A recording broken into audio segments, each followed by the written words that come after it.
I have to really ask a serious question here. Is Monique destroying her credibility every time she speaks about Oprah and Tyler, and even Gayle King in her comedy set, in the manner and the approach that she's taken? Did she destroy her credibility when she discussed how she wanted a black man to bend Oprah Winfrey over and F her like a Nashville, Tennessee ninja? I'm going to give you my opinion.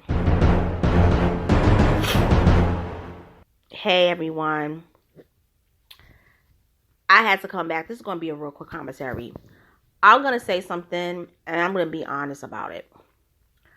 I think that it's come to a point where Monique should no longer speak about Oprah, Tyler, and even Gayle King. I think that at this point, she's not being a comedian. Monique is being what some people will say a complainer. She's being toxic. She's being an agitator. She's being, evil. She's being unladylike. I mean, whatever you want to call it. I would say Monique is being a person that is bringing her anger of the situation and the fact that Tyler and Oprah refuse to apologize. She's bringing it to the forefront. And until she gets that apology, she's never, ever going to stop what she's doing. Okay? She stopped talking about Lee Daniels. She got the apology. He put her in not one but two of his movies. Another movie is coming out the end of this year where she plays a social worker. If Monique wanted an apology from Oprah and Tyler, particularly Oprah, she might get it from Tyler. But that's a slim chance. But she will never get one from Oprah. After what she said about bending her over, she need to be bent over. You will never get you will never get an apology. That's never going to happen. So because more than likely that will never happen, we're going to always have to hear this. I am all for people expressing themselves. I am all for people releasing their pain. We've all had pain in our lives, okay? But the reality is this. There is a difference between releasing your pain and trying to bring other people in to join your pain. And when she brought the audience, when she was trying to bring the audience in, and when a lot of them refused, it showed that now you're kind of basically trying to use people to jump onto your war with Tyler and Oprah. The audience want to see and hear comedy from you. They don't want to keep hearing the regurgitation of what happened 14 years ago. People want to have fun. You've lost everything when it came to being an Oscar winner. We've never seen an Oscar winner have least amount of roles offered to them after they've won. You had a stellar career from 1994 until 2011. And then nobody knew what happened to you. And then in 2015, we found out the truth. And it's a sad thing because there are people that love you, Monique. Okay, I am a fan. All right. I still watch your movies. I think Hair Show is one of the funniest movies. Okay. I don't care. I went to go see Hair Show. I was one of the people that contributed to the box office of $700K. All right. That movie, I don't care. I think that is one of the best comedies of the 2000s. I went to go see that at Magic Johnson Theater on 125th Street on a Sunday afternoon. Yes, I did. I surely did. Okay? And that's the Monique we want to see. We want that Monique. We don't want the angry Monique. Unless you're writing a book, unless you're doing a documentary, then fine.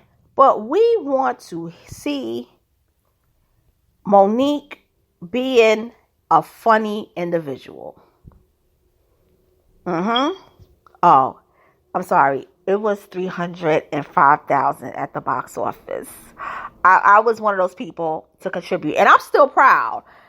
I love that movie to the point where I would actually do a review. I mean, that movie produced 2 Oscar-nominated actresses, okay? All right. It produced Taraji P. Henson, who was nominated the year prior to Monique winning. Okay? Come on.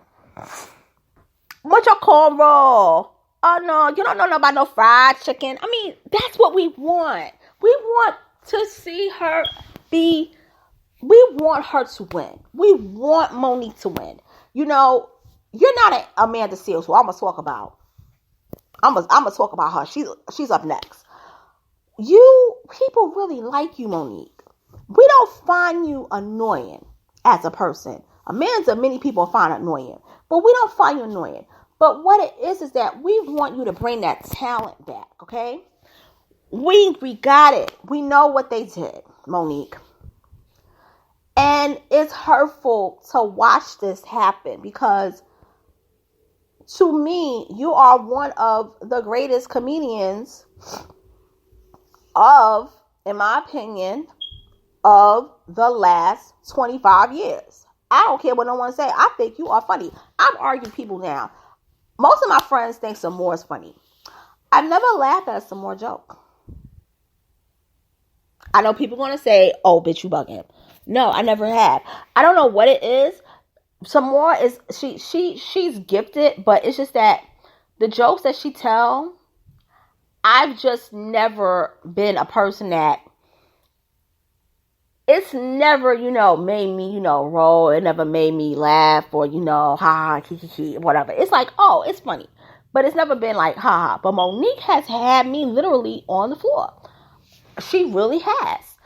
I mean, her movies, the Parkers, even in the movie Precious. I'm embarrassed to say that shit.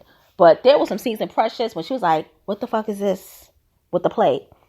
You gotta serve me cold ass pig feet? What the fuck is that? And it got hair on it and shit. You eat it. You go and eat it. And hurry up. Okay? Before the pig feet gets cold. How you gonna serve me pig feet without collard greens? Who the fuck does that? Like when she said that shit, I felt that shit. And I don't even eat pork. Okay? Pig feet I've never had. But I felt that shit, okay? When she said, how you gonna serve me pig feet? How you gonna serve me pig feet without collard greens? Who fucking does that? Like, you're insulting me as a ghetto black woman. Bitch, go the fuck back in the kitchen and make more. We want to see more of that Monique, okay? We want to see that. We want more of the drama that she brought in that scene when they was in the welfare office. That's what got her that Oscar. Okay? When she gave that dialogue, that shit was brilliant. We want that Monique. Okay? Now, when she read D.L. Hughley last year around this time, that was beautiful. I was all for that. I was all for that shit. I was like, yes. But what she did on that show with the bend over Oprah Winfrey, that's a trigger. Because I'm sure there were many people in that audience that were victims of sexual assault. And a man doing that to a woman or even another man, that was anal sex. And that is traumatic. And nobody wants to deal with sexual trauma. And for me as a person, I think that, when you're dealing with workplace, dynamics, because let's be real. She never worked for them. Okay? They wanted her to work for free. She never did. And they're angry at that. But if you want an apology from people who did you dirty when it came, because they playing with her money, she still hasn't gotten the back end receipts. She still hasn't gotten all this. What I would suggest is, if you're going to do something like that as your comedy, you might want to tell people not to record you, because that was something that should not have been recorded. Okay? Had it never been recorded, we wouldn't know about it. But the fact that you recorded it, now people are going to say that you're demented and that you're sick and you don't need, excuse me, allergies are kicking in, and you don't need people to do that to you. You want to be the victor of the situation. You don't want to be a loser. And Oprah, I can tell you, if she wasn't going to apologize before, she damn sure ain't going to apologize now. But I think in the future of Monique comedy sets, just focus on the comedy. Just tell us some jokes. But I think the main problem is, like I said before, is Daddy. Daddy has not allowed her to live. Because the brand of Monique before Daddy, she can't really do those kind of jokes. Because it's kind of like not being subservient to your man. Remember, she said the reason why she called Sydney Daddy is because he raised her right. He's raising her right. She can't really tell those jokes. So that's the reality also too, is will she ever be that comedian again? So let me know your thoughts on this topic. Another thing I'm going to say is this. The thing with her son, Shalon, you know, the whole story with Shalon is really sad. When you have a son that you tell in your jokes, F that mother effer. You basically saying, Monique, you basically saying, fuck this man who is my son that I'm calling a motherfucker, and it's saying that he fucks his mother, which is myself. I'm his mother. If you really break that down, she's basically saying, in so many words, fuck the son that I had. Fuck him. He doesn't mean nothing to me. Even if it's in the context of a joke. A lot of times, truth is stranger than fiction. And it's a reality. And I'm going to leave it on that note. And with that being said, let me know your thoughts. Comment, share, subscribe. If you haven't done so, hit the notification bell. I will be back later. Take care.